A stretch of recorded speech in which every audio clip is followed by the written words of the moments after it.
Hello everyone, welcome to Mint Talk India. हम पढ़ रहे हैं आपके एनसीईआरटी क्लास 6 साइंस का chapter number 9 living organisms characteristics and their habitats. And this is part 2 video, जिसमें हम कुछ टेरेस्ट्रियल हैबिटेट्स जैसे desert, grassland and mountain region के बारे में पढ़ेंगे। The different type of plants and animals which we can see in this region, और उनके बॉडी में क्या क्या एडेप्टेशंस मौजूद हैं जिनकी वजह से वो इस टाइप के सराउंडिंग्स में रह पाते हैं, जिंदा रह पाते हैं, they can live. That we are going to study in today's class. इस चैप्टर के बाकी सभी पार्ट्स के वीडियो लिंक्स आपको इसी वीडियो के नीचे डिस्क्रिप्शन बॉक्स में मिल जाएंगे, और you can see the playlist of class 6th science in Mint Talk India channel.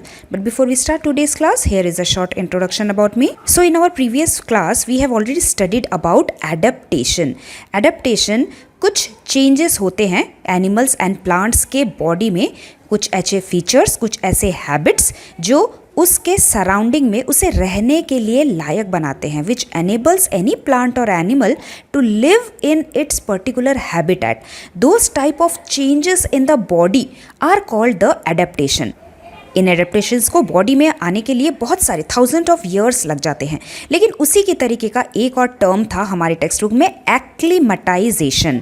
The changes that happen in an organism over a short period of time. For example, हम लोग किसी mountain region में vacation मनाने के लिए गए। हमें शुरू में डिफिकल्टी इन ब्रीदिंग होती है, सांस लेने में दिक्कत होती है, हम बहुत ज़ोर ज़ोर से सांस लेते हैं, वी ब्रीथ फास्टर, क्योंकि हाई माउंटेन्स में जो एयर होता है वो पतला होता जाता है, ऑक्सीजन कम होता है वहाँ पे। लेकिन कुछ दिन रहते रहते 3-4 दिन तक हमारे बॉडी को उसकी आदत हो जाती है। Our body adjust to the changed condition of the weather in the high mountains. So these type of small changes that takes place in our body over a short period of time, 2-3 दिनों के अंदर ही हम adjust कर लेते हैं new conditions में। उन्हीं changes को एक्लिमेटाइजेशन कहा जाता है। ये चेंजेस बहुत डिफरेंट होते हैं एडेप्टेशन से, बिकॉज एडेप्टेशंस में जो बॉडी में चेंजेस होते हैं वो परमानेंट चेंजेस होते हैं, जबकि एक्लिमेटाइजेशन में बॉडी के चेंजेस टेम्पररी चेंजेस होते हैं। एडेप्टेशंस में जो बॉडी में चेंजेस आ गए वो रिवर्स नहीं हो सकता, दीज आर नॉन रिवर्सिबल, जबकि एक्लिमेटाइजेशन में बॉडी में जो चेंजेस आए वो रिवर्स हो सकता है। एडेप्टेशंस का मतलब बॉडी में बहुत बड़े बड़े चेंजेस, और एक्लिमेटाइजेशन का मतलब the short adjustment kind of changes in our body. So let us start today's class. हम पढ़ने वाले हैं जर्नी थ्रू डिफरेंट हैबिटेट्स। हमारे आसपास बहुत अलग अलग टाइप के हैबिटेट्स हैं, जिन्हें 2 ब्रॉड कैटेगरी में, land habitat and water habitat में बांटा जा सकता है, क्योंकि पूरा अर्थ ही लैंड एंड वाटर में डिवाइडेड है। अब लैंड को हम टेरेस्ट्रियल हैबिटेट भी बोलते हैं, सीधा spelling TERRES, terres, TRIAL, trial, terrestrial मतलब कि ज़मीन वाले हैबिटेट। तो जैसे डेजर्ट एरिया होता है उसमें लैंड है, माउंटेन रीजन उसमें भी ज़मीन है, लैंड है, ग्रास लैंड इसमें भी ज़मीन है, लैंड है। So these 3 are land habitats. And the water habitats, जिसमें पानी ही पानी है हर जगह, जिसे हम एक्वेटिक हैबिटेट भी बोलते हैं, AQUA, एक्वा। एक्वा का मतलब होता है पानी, और पानी से रिलेटेड जो भी habitat that is aquatic habitats. तो जैसे ओशियन का पानी, समुंदर का पानी, और दूसरा कैटेगरी है पॉन्ड एंड लेक हैबिटेट। ये ओशन का पानी सॉल्टी वाटर होता है, पॉन्ड एंड लेक का हैबिटेट मतलब सादा वाटर, फ्रेश वाटर का हैबिटेट। ये दोनों डिफरेंट इसलिए हैं क्योंकि सॉल्ट प्रेजेंट होने की वजह से ओशियन एंड सी में जो एनिमल्स और प्लांट्स ग्रो करते हैं वो बहुत ही डिफरेंट होते हैं फ्रेश वाटर बॉडी में पाए जाने वाले एनिमल्स और प्लांट्स से। So let us start with some terrestrial habitats. First is the desert. Desert एक waterless area of land है. It is covered with sand and having very little or no vegetation at all. Vegetation का मतलब greenery, plants. तो desert के बहुत दूर दूर तक या तो आपको 2-3 plants ही नज़र आएंगे या फिर नज़र आएंगे ही नहीं। This place is called desert area. Desert area के conditions क्या क्या है, weather के problems क्या क्या हैं, hot and very dry weather. यहाँ की मिट्टी बहुत ही सैंडी है, दूर दूर तक हमें रेत ही रेत, सैंड ही नज़र आएगा। वेरी लेस रेनफॉल, क्योंकि पेड़ पौधे नहीं होंगे तो बारिश भी यहाँ पे बहुत ही कम होगा, आसपास पानी भी नहीं है, तो अगर इवेपोरेशन नहीं होगा, कंडेंसेशन नहीं होगा तो वाटर साइकिल कैसे पूरा होगा, इसलिए रेनफॉल भी यहाँ पे बहुत कम होता है। और रेनफॉल कम होता है तो ज़मीन के नीचे का पानी, ऊपर में किसी तरीके का पॉन्ड, लेक या फिर एनी फ्रेश वाटर बॉडी भी कम होता है, there is less water around. तो डेजर्ट में रहने वाले जितने भी एनिमल्स हैं उनको इन चारों प्रॉब्लम्स का सामना करना पड़ता है और इसीलिए इनके बॉडी में कुछ ऐसे एडेप्टेशंस होने चाहिए जिससे कि ये जो चार प्रॉब्लम्स है ना, इनको वो ओवरकम करके इस डेजर्ट एरिया में रह पाएं। In our part 1 video we already studied about camel. Camel के बॉडी में भी बहुत टाइप के एडेप्टेशंस होते हैं, जैसे इसके जो पैर होते हैं it is very large and it has padded feet, जिससे कि गरम गरम रेत के ऊपर चल के इनके पाँव जलते नहीं हैं। इनकी बॉडी बहुत ही टफ होती है, लेदरी होती है, जिससे कि इनको पसीना कम आता है, क्योंकि पानी डेजर्ट में बहुत कम होता है। तो जो भी पानी ये पिएंगे उन्हें अपने बॉडी में बचा के रखना है ना। उनके आईब्रोज भी बहुत ही बुशी होते हैं, जिससे कि सैंड उड़ के उनकी आंखों को डैमेज ना करे। उनके शरीर पे ये जो हम्प होता है, ये हम्प फैट स्टोर करता है, ताकि कैमल को बहुत दिनों तक अगर खाना नहीं मिला, पानी नहीं मिला, तो भी वो बिना खाए पिए बहुत दिनों तक रह सकते हैं। पूरे दिन में वो बहुत ही लेस यूरिन पास करते हैं और उनका जो डंग होता है वो भी बहुत ड्राई होता है। तो इससे भी वो अपने बॉडी से पानी के लॉस को बचा पाते हैं और इसी कारण वो बिना पानी के बहुत दिनों तक रह पाते हैं। कैमल की तरह कुछ और एनिमल्स हैं जो डेजर्ट में रहते हैं, like the desert rat and the desert snakes. Desert के टाइम में जो डे होता है इट इज़ वेरी हॉट, तो जो डेजर्ट एनिमल्स, छोटे छोटे एनिमल्स होते हैं, वो दिन के टाइम में बाहर आते ही नहीं। वो बरोज में, मिट्टी में गड्ढा बना के मिट्टी के अंदर ही छुपे हुए रहते हैं। ये सिर्फ रात के टाइम ही बाहर आते हैं when the atmosphere becomes very cold, और रात के टाइम ही बाहर आके ये अपना खाना वगैरह ढूंढते हैं। इनका बॉडी भी बहुत ही ड्राई और स्केली होता है, इनका यूरिन भी बहुत कम पास होता है, डंग भी बहुत ड्राई होता है। तो इस तरीके से थोड़े से अमाउंट ऑफ पानी में ही ये जिंदा रह पाते हैं और इनके खुद के बॉडी से भी वाटर लॉस बहुत ही कम होता है। अब हम डेजर्ट प्लांट के बारे में उनके एडेप्टेशंस को पढ़ते हैं। Let us learn it by the activity 3। हमने chapter getting to know plants में ट्रांसपिरेशन के बारे में पढ़ा था कि प्लांट्स अपने सरफेस ऑफ द लीफ से कुछ वाटर लूज करते हैं इन the form of water vapour. इस प्रोसेस को ट्रांसपिरेशन बोलते हैं। और पूरे दिन में प्लांट के पत्तों में से बहुत सारा पानी ऐसे करके इवेपोरेट हो जाता है। तो जो डेजर्ट में प्लांट्स होते होंगे वो भी तो ट्रांसपिरेशन करते होंगे, उनके बॉडी में से भी तो वाटर लॉस होता होगा। ये समझने के लिए हम अपने क्लास में एक कैक्टस लेके आएंगे और उसके एक पोर्शन में पॉलीथीन ट्राई करके देखेंगे कि वो कितना ट्रांसपिरेशन करता है। दूसरे प्लांट्स तो बहुत ज़्यादा ट्रांसपिरेशन करते हैं, लेकिन कंपैरिजन में जो डेजर्ट के प्लांट्स होते हैं वो बहुत ही कम ट्रांसपिरेशन करते हैं। Desert plants lose very little water through transpiration. Desert के प्लांट्स में ज़्यादातर हमें कांटे ही कांटे, थॉर्न्स नज़र आएंगे। क्या आपने सोचा ऐसा क्यों?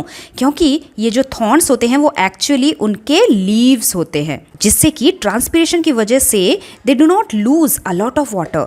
The leaves in the desert plants are either absent, very small, और they are in the form of spines. Desert plants में जो लीव्स होते हैं या तो वो होते ही नहीं, या तो बहुत ही छोटे छोटे होते हैं, नहीं तो थॉर्न्स की तरह, कांटों की तरह होते हैं उनके पत्ते, जिससे कि उनमें से जो वाटर लॉस हो जाए ट्रांसपिरेशन की वजह से वो कम हो जाता है। पत्ते ही नहीं होंगे तो ट्रांसपिरेशन होगा कहाँ से? कैक्टस में द लीफ लाइक स्ट्रक्चर जो हम देख सकते हैं, कैक्टस के ये गोल गोल पोर्शन जो हमें एक्चुअली में कैक्टस के पत्ते लगते हैं, these are the stem of the cactus. और कैक्टस के इसी स्टेम में ये जो कांटे हमें नजर आता है, these are nothing but the leaf of the cactus. और क्योंकि ये लीफ कांटों की तरह एकदम छोटे छोटे रिड्यूस्ड होते हैं, तो उनसे ट्रांसपिरेशन भी बहुत कम होता है। So this is one of the main adaptation in the desert plants. अब इतने छोटे पत्ते होंगे तो फोटोसिंथेसिस कौन करेगा? The stem undergo the photosynthesis in these kind of plants. And this is the point number 2 adaptation. तीसरे नंबर का एडेप्टेशन है डेजर्ट प्लांट्स के जो स्टेम होते हैं उनमें एक थिक वैक्सी लेयर होता है। वैक्सी लेयर मतलब जैसे मोम होता है, कैंडल जो वाटर प्रूफ होता है, जो गीला नहीं होता, उस टाइप का एक लेयर होता है स्टेम्स के ऊपर, जिससे कि पानी उनके स्टेम के अंदर ही रह पाए और वाटर लॉस ना हो पाए। And the fourth important adaptation of the desert plants is most desert plants have roots that go very deep into the soil। जो बहुत लंबे लंबे रूट्स होते हैं उनके, ताकि वो डीप सॉइल में जाके पानी को एब्जॉर्ब कर सके। और इन्हीं चारों एडेप्टेशंस की वजह से डेजर्ट प्लांट्स आसानी से डेजर्ट में ग्रो कर पाते हैं और जिंदा रह पाते हैं डेजर्ट के इन 4 प्रॉब्लम्स के होने के बावजूद भी। नेक्स्ट हम जो हैबिटेट डिस्कस करने वाले हैं that is the mountain reason. दूर दूर तक हमें सिर्फ ऊंचे ऊंचे पहाड़ ही नज़र आते हैं। और ये हैबिटेट का मेन कैरेक्टरिस्टिक्स क्या है? पहाड़ों की वजह से ये जगह बहुत ही ज़्यादा ठंडी होती है, इतनी ठंडी कि विंटर के टाइम पे यहाँ पे बर्फ़ गिरती है। और ज़मीन से जो जगह जितनी ऊंचाई पे होगी वहाँ पे विंड की स्पीड भी बहुत ज़्यादा होगी, हमेशा ज़ोरों की हवा चलती रहती है। So these 3 problems are there in the mountain habitat. तो माउंटेन में जो प्लांट्स और एनिमल्स को रहना होता है, जो सर्वाइव करना होता है उनको, तो इन तीनों प्रॉब्लम्स को फेस करके ही उन्हें सरवाइव करना होता है। तो जैसे हम इस फोटो से ही देख सकते हैं, हमारे यहाँ के जो पेड़ होते हैं वो कैसे हम ड्रॉ करते हैं, इस तरीके से हम बनाते हैं। ऊपर से पूरा ब्रॉड होता है हमारे ट्रीज, लेकिन जो माउंटेन के ट्री होते हैं वो ऐसे क्रिसमस ट्री की तरह उल्टे वी शेप की तरह होता है। So the reason behind these type of variations, these type of differences is because of the adaptation. यहाँ के जो ये प्लांट्स हैं, इन्होंने अपने स्ट्रक्चर में ही कुछ ऐसे एडेप्टेशंस कर लिए हैं जिससे कि इन्हें माउंटेन रीजन में रहना आसान हो जाए। So the adaptation number 1 is the trees are of cone shaped. Cone shaped मतलब एक उल्टे कोन की तरह उनका शेप होता है, क्योंकि यहाँ पे अगर स्नो गिरेगी, पत्तों के ऊपर अगर स्नो बैठा रहेगा तो पत्ते उनके डैमेज हो जाएंगे बर्फ़ की वजह से, ठंड की वजह से। तो ये स्नो आराम से खिसक के इनके पेड़ों से नीचे आ जाए, इसीलिए इनके जो पेड़ होते हैं ये ऊपर से ऐसे कोन शेप्ड के होते हैं। The second adaptation of the mountain region plants are they have sloping branches. और रीज़न भी वही सेम है, स्नो आराम से खिसक के नीचे गिर सके, इसलिए इनके ब्रांचेस ऐसे स्लोपिंग, स्लैंटिंग होते हैं। और इनका तीसरा एडेप्टेशन ये है कि यहाँ के प्लांट्स के जो लीव्स होते हैं वो भी नीडल लाइक, एकदम कांटों की तरह होते हैं। जैसे कि हमारे पार्ट 1 वीडियो में ही हमने डिस्कस किया था, ये पत्ते एकदम कांटों की तरह इसलिए होते हैं ताकि इनसे भी स्नो आराम से झाड़ के ये अपने बॉडी को, अपने स्ट्रक्चर को क्लियर कर सके, स्नो इनके ऊपर ना बैठ पाए और ये अपने आप को डैमेज होने से बचा पाएं। This helps the rain water and snow to slide off easily. Example of such plants are the pine tree, oak tree, deodar tree, which we can see everywhere in the mountain region. Next हम animals के बारे में पढ़ते हैं। Animals भी बहुत सारे types के माउंटेन रीजन में हमें देखने को मिलते हैं, जिन्हें भी अपने आप को ठंडी से बचाना होता है। तो इसीलिए माउंटेन रीजन में रहने वाले जो गोट होते हैं वो हमारे यहाँ के गोट से बहुत ही डिफरेंट होते हैं। इनके बॉडी में बहुत ही थिक स्किन या फिर फर होता है। ये फर इन्हें ठंडी से बचाता है। It protects them from extreme cold. The second animal which we can see in the mountain region is the yak. Yak के बॉडी में भी बहुत ही लंबे लंबे बाल होते हैं। This long hair keeps the yak's body warm. तो माउंटेन गोट के बॉडी में थिक फर का होना उनका एडेप्टेशन नंबर 1 है। और दूसरा एडेप्टेशन ये है, माउंटेन रीजन के जो गोट होते हैं उनके पैर में बहुत ही स्ट्रॉन्ग हूफ्स होता है, क्योंकि ये गोट क्या खाते हैं, पत्ते खाते हैं। और ये पत्ते कहाँ मिलेंगे, पहाड़ों के ऊपर छोटे छोटे जो प्लांट्स उगेंगे। So to run on the sloppy rocky mountains and to graze the grass, to eat the leaves, इनके पैर बहुत ही मजबूत होने चाहिए जिससे कि वो फिसल के ना गिर पाएँ। तो इसीलिए इनके हूफ्स बहुत ही हार्ड होते हैं, रफ फीट होते हैं, जिससे कि वो आसानी से माउंटेन के रॉकी पाथ पे चल सके। The next is the snow leopard. Forest में हम जो लेपर्ड देखते हैं वो येलो कलर का होता है। उसके बॉडी में लंबे लंबे बाल बिल्कुल भी नहीं होते, बहुत ही लंबी बॉडी होती है उसकी। लेकिन स्नो लेपर्ड जो है, you can see in the photo itself, वो दिखने में ही इतना अलग लगता है। Let us see the adaptations what snow leopard has to survive in this cold mountain region. So the first adaptation is the snow leopard has thick fur on its body. इसके body में ये जो फर होते हैं, बाल होते हैं, यही फर इतने ठंडी में इसके बॉडी को वार्म रखता है। But what about the feet? इतने ठंडी में स्नो के ऊपर जब वो पैरों से चलेगा तो उसके पैरों में तो बहुत ठंडी लगेगी। तो इसीलिए सिर्फ बॉडी ही नहीं, the snow leopard has fur on its feet and toes also. Body के ऊपर तो हमें फर नज़र आता है, लेकिन फर के नीचे जो स्किन होता है, स्किन के नीचे भी एक मोटी लेयर फैट की होती है। The snow leopard has a thick layer of fat beneath its skin for insulation. Insulation मतलब एक ऐसा लेयर जिसमें से हीट आर पार नहीं जा सकती। तो बॉडी के अंदर जो हीट मौजूद है वो इस फैट लेयर की वजह से बाहर नहीं जाती, बॉडी के अंदर ही हीट रह जाती है और इतने ठंडी में भी इनका बॉडी गर्म रहता है। So that is also one important adaptation of the snow leopard. तीसरा एडेप्टेशन ये है कि स्नो लेपर्ड का जो बॉडी है वो बहुत ही राउंडेड है, स्मॉल बॉडी है, जैसे हम फोटो में ही देख के पहचान सकते हैं। This is very different from the forest leopard. इसके कान जो होते हैं वो भी बहुत ही छोटे छोटे होते हैं। To keep the body surface area to the minimum, अपना बॉडी सरफेस छोटा रख के ये क्या करते हैं, इनके बॉडी से स्टिल जितना भी हीट लॉस होने वाला होता था वो और भी रिड्यूस हो जाता है, कम हो जाता है। उसके बाद स्नो पे चलने का एक बहुत बड़ा डिसएडवांटेज ये है कि यहाँ पे अगर आप नुकीली नुकीली चीज़ रखेंगे तो स्नो के अंदर आराम से धंस जाएगी और चलने में बहुत मुश्किल होगी। इसीलिए स्नो लेपर्ड के जो पाँव होते हैं, it is very big. The big feet of the snow leopard prevents it from sinking into the soft snow. So these are the 4 important adaptations of the snow leopard. Let us now go to our second land habitat, that is the grassland. हमने forest के बारे में पढ़ा है, जंगल जहाँ पे दूर दूर तक हमें ऊंचे ऊंचे लंबे लंबे पेड़ नज़र आते हैं। तो ग्रासलैंड भी फॉरेस्ट का ही एक हिस्सा होता है, एक ऐसा लैंड जहाँ पे दूर दूर तक हमें घास नज़र आता है। A large area of land covered mainly with trees and plants is called forest, and a large area of grass covered land used for grazing is called the grassland. Adaptations पढ़ने के पहले हमें ग्रासलैंड के problems को जानना ज़रूरी है। एक ऐसा लैंड जहाँ पे दूर दूर तक घास ही घास हो, कुछ एनिमल्स को अगर छुपने की ज़रूरत पड़ेगी बड़े बड़े एनिमल्स से, तो वो कैसे छुपाएंगे? So the problem number 1 is there is very few trees for the animals to hide in the grassland. और इसीलिए दुश्मनों से बचने के लिए स्पीड बहुत ही इम्पॉर्टेंट है दोनों के लिए। एक तो उन एनिमल्स के लिए जो हंट कर रहे हैं खाने की तलाश में, जैसे कि ये लायन, अगर इसका स्पीड नहीं होगा तो ये भूखा ही रह जाएगा, because it eats only the meat only. Grassland में हमें लायन, टाइगर्स, एलिफेंट, डीर्स, बहुत टाइप के डिफरेंट टाइप ऑफ एनिमल्स देखने को मिलते हैं। Let us first study about the adaptations in lion.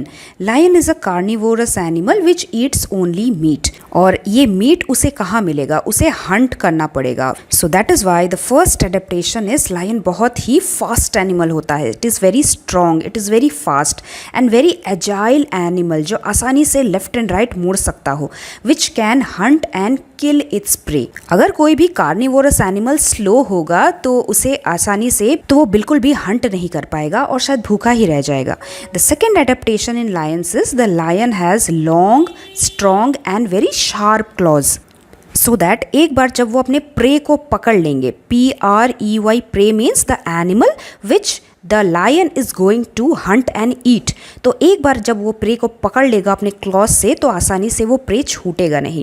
Second advantage ये है, इसके जो ये शार्प क्लॉज होते हैं वो अपनी मर्जी से इन नाखूनों को बाहर ले सकता है लंबा करके और अपनी मर्जी से इन्हें पुल इन कर सकता है अपने पंजों के अंदर। The lion can pull its claws inside the toes so that they don't become worn out, जिससे कि ये शार्प क्लॉज खराब ना हो जाए, इसीलिए वो इनको बचा के अंदर इनसाइड द टोज रखता है। जब वो हंट नहीं कर रहा होता है, चलते टाइम उसके नाखून खराब नहीं होते हैं, जब ज़रूरत पड़ती है, जब वो हंट करता है, तभी वो इन नाखूनों को पंजों से बाहर निकालता है। लायन का कलर ब्राउन क्यों है? ताकि वो इन सूखे घास में छिप पाए और छिप के फिर अटैक कर पाए, हंट कर पाए। The third adaptation, the lion is light brown in colour, it helps the lion to hide in the dry grass and hunt for its prey. Have you ever observe the eyes of the lion? ये बिल्कुल उसके head के front पे है। The fourth adaptation of the lion, lion has its eyes in front of its face, और इससे उसको फ़ायदा क्या मिलता है? Helps the lion to have a correct idea about the location of its prey. Grassland में ही कुछ हर्बीवोर एनिमल्स भी रहते हैं जो लायन के ही शिकार बनते हैं, तो इन्हें अगर अपनी ज़िंदगी बचानी है तो इन्हें भी बहुत फास्ट रन करना होता है। And other than that they also have some other adaptations also. So let us see the adaptations in deer. The deer is a herbivore animal which lives in the forest habitat. अपने आप को शिकारियों से बचाने के लिए इसे हर दिशा में प्रॉपर नज़र होनी चाहिए। डियर की आंखों को देखिए तो कहाँ पे है, ये चेहरे के एक लेफ्ट साइड में एक आंख है और राइट साइड में एक और आंख है। The deer has its eyes on the sides of its head which enables it to see in all the direction and save himself from the predators. Predators are those animals which are likely to hunt and make them their prey. अगर lion deer का शिकार करने आ रहा है तो lion है predator और deer होगा लायन का प्रे। तो किसी भी शिकारी की आवाज़ डीर को दूर से ही पता होनी चाहिए, ज़रा सी आहट भी सुनाई देनी चाहिए। So the deer has big big years for good hearing. This is adaptation number 2। The third adaptation is deer का स्पीड बहुत ही ज़्यादा हाई होता है जिससे कि वो अपने आप को बचा पाए। The deer is very fast and agile animal. It helps it to run away very fast from their predators. और उसका कलर भी ब्राउन क्यों है, ताकि वो भी अपने आप को घास के पीछे छुपा पाए और अपने आप को प्रीडेटर्स से बचा पाए। और क्योंकि वो हर्बीवोर है, फॉरेस्ट के हार्ड स्टेम्स को उसे चबा चबा के खाना होता है। That is why the deer also has strong teeth for chewing the hard plants of the forest. Next, we are going to study about some aquatic habitats. Those are the oceans, salty water, and the second is pond, lakes, and rivers, the freshwater habitats in our part 3 video. So stay tuned. We'll meet very soon. Bye bye.